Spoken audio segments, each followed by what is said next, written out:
장관이 내일 성주를 방문해 성산포대가 아닌 제3회 후보지 설명을 합니다. 역대 가장 무더운 여름인데 대구는 기록상으로 그렇지 않습니다. 기상관 측 장소가 바뀌어 그런 것 아니냐는 목소리가 나오고 있습니다. 대구 국제공항 주차장이 포화 상태입니다. 주차난이 심각하지만 대중교통 정책은 답보 상태입니다. 경북 동해안에서 고수온으로 양식어류 폐사가 속출하고 있지만 양식 재해보험에 포함이 안 돼 피해를 키우고 있습니다. 여러분 안녕하십니까? 대구 경북 소식 전해드립니다. 사드 배치 지역으로 성주 제3회 장소가 대안으로 제시되고 있습니다. 성주 사드 배치 철회 투쟁위원회는 사드 배치 철회만이 유일한 요구사항이라고 다시 한번 강조했습니다. 국방부 장관이 내일 성주에서 주민들과 간담회를 갖는데요. 사드 문제 해결을 위한 주목할 만한 대화가 오갈지 관심을 모으고 있습니다. 한태연 기자가 보도합니다. 한 달 넘게 이어온 성주 사드 배치와 관련해 정부와 성주 주민과의 갈등이 새로운 국면을 맞고 있습니다. 김관영 경북도지사는 성주 읍내와 가까운 성산포대 대신 현재 거론되고 있는 제3회 후보지 검토를 공식적으로 제안했습니다. 성산포대만을 고집해서는 문제를 풀 수 없다는 사실을 인식해야 하며 그리고 이제부터는 주민들의 동의를 바탕으로 국가안보를 지켜낼 수 있는 최적의 대안을 찾는 일에 모두가 함께 나서 주셔야 합니다. 성주 유림단체와 요식업, 중소기업회, 안보협의회 회원들도 성주군청에서 기자회견을 열고 김 지사의 호소문 발표를 환영하며 성주 사드 배치 철회 투쟁위원회의 입장을 요구했습니다. 제3회 장소에 대한 지향적인 대안을 찾아 공론화 적극 나서줄 것을 호소합니다. 이에 대해 성주 사드 배치 철회 투쟁위원회는 성주 사드 배치 철회만이 유일한 요구사항이라고 거듭 강조했습니다.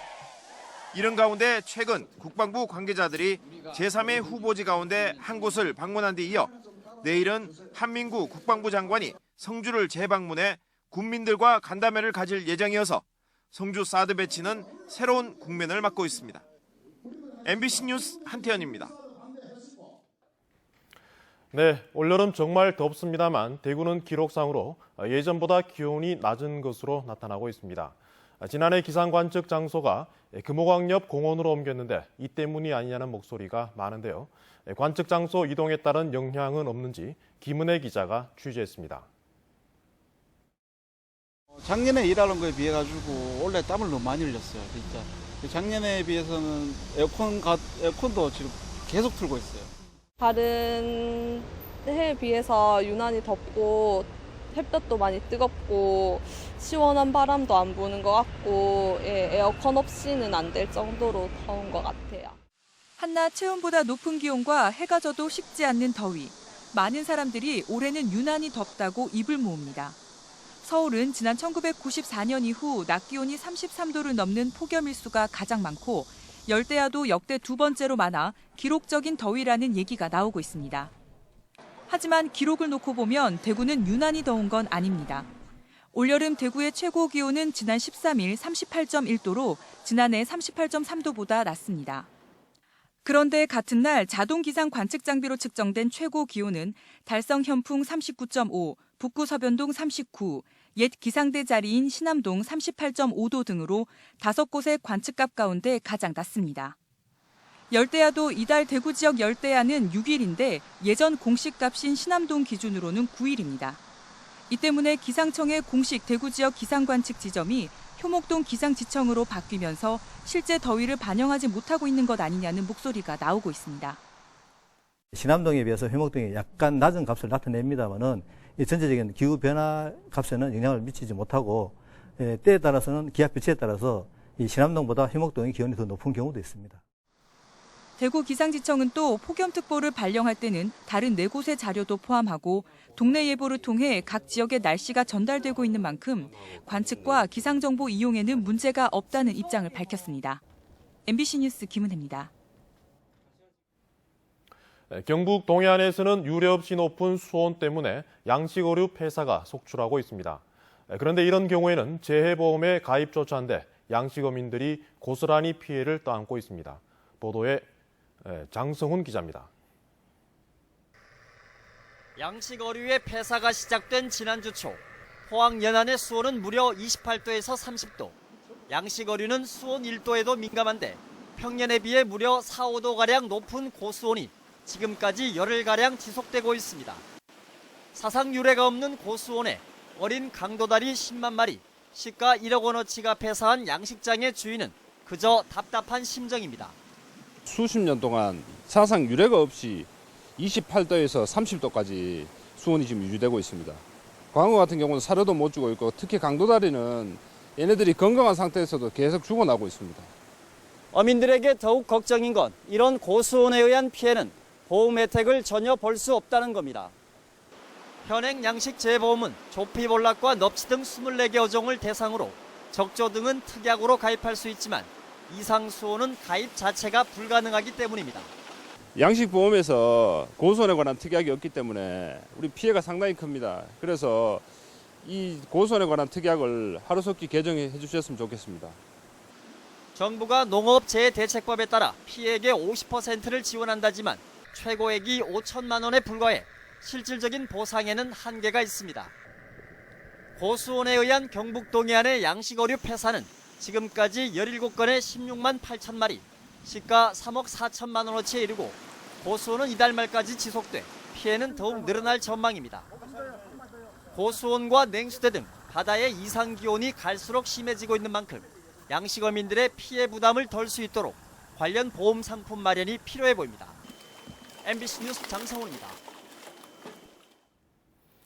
폭염이 계속되고 있는 가운데 학교 야외 활동이 금지됩니다. 대구시 교육청은 각급 학교에 공문을 보내 학교장 재량으로 등하교 시간을 조정하거나 단축 수업을 하도록 했습니다. 또 폭염 노출을 최소화하기 위해 체육 등 야외 활동은 당분간 하지 못하도록 했습니다. 대구에서는 지난주 고등학교가 개학한 데 이어 이번 주에는 대부분의 중학교가 개학해 2학기 수업에 들어갑니다.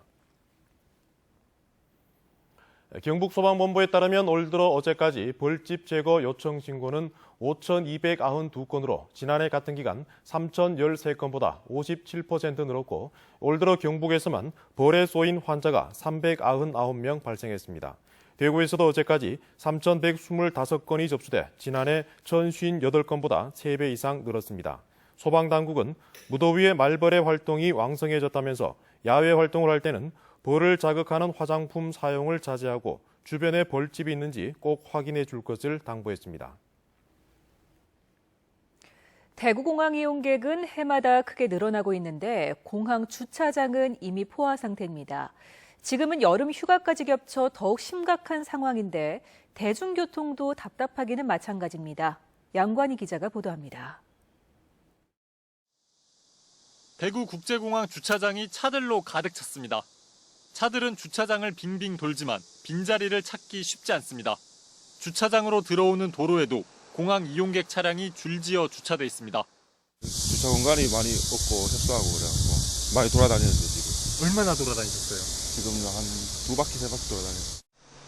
공항 인근에 새로 지은 공영 주차장도 주차 차량으로 빼곡합니다. 주차할 데가 없어서요. 얼마나 저쪽에서 시간 보내셨어요? 한 바퀴 이렇게 그냥 돌았어요. 그 주차 안내원에 있는데 차 댈 데 없다 그래가지고 일로 들어온 거예요. 700여 면을 갖춘 주차 빌딩의 공사가 기존 주차장 부지에서 이뤄지고 있어 올해는 주차난이 더욱 심각합니다.